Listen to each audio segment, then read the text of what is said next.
iftorlik paytida odamlar ko'p ovqat tayyorlamasin yoki mehmonlar kelganda ko'p ovqat berish kerak emas. Endi ko'p ovqatni olib kelib qo'yadi. Ko'p ovqat hazm qilish uchun ko'p energiya kerak.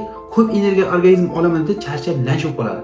Endi qancha ko'p unga ovqat kiritsangiz tana shuncha chanqaydi. Shuncha chanqagandan keyin davlengiz ko'tarib ketib qoladi. Yo boshingiz og'rib qoladi, yo belingiz og'rib qoladi. Ro'zaning hikmati yo'qolib qoladi. Ro'za agarda men aytayotgan yengilgina ovqatlanib, kechqurun boshiga bir 3 ta xurmo yoki 5 ta xurmo yemaydi. Salating, karamli salatlar, brokkoli karam bor, gul karam bor yoki yana oddiy karamlar bor. Ana shunaqa narsalarni iste'mol qilsangiz, tana nima qiladi? Tana o'zini tozalaydi. Tana o'zini shunaqa tozalagandan keyin sizda tanangizda autofaga immun sistema ichkari doktor ishlab boshlaydi. Ichingizdagi doktor ishlasa, siz buni hikmatini ko'rasiz. Juda tana yengil bo'ladi. Uxlasangiz mazza qilib uxlaysiz. Ozgina uxlasangiz zo'r dam olasiz. Kun davomida charchamaysiz. Kun davomida ishlaysangiz bo'ladi.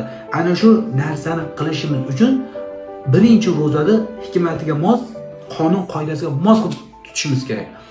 Odamlarda narsa eski tushunchalar borki, ko'p ovqat yesam charchamayman. Unda emas. To'g'ri ovqat yesangiz charchamaysiz. Sifatli ovqat yesangiz charchamaysiz. Ko'p ovqat yesam shuncha quvvatim bo'ladi. Ko'p ovqat quvvat bo'lmaydi.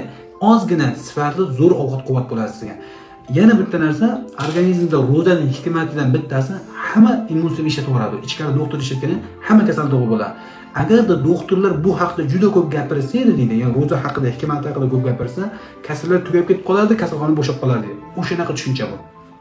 Ya'ni ro'zani faqatgina biz shu ovqatlanishlarga rioya qilmaganimiz uchun ham hikmatini bilmaymiz. To'g'ri ovqatlaning, to'g'ri qiling. Har bittasini yaxshi qilsangiz, ro'zaning hikmati boshlanadi. Uni tanangizda his qilasiz.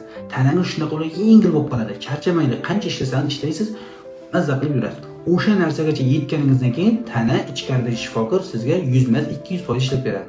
Tana mukammal sistema. Bunda ayb yo'q bunda. Bu zo'r ishlaydi. Faqat uni ishlatishimiz kerak.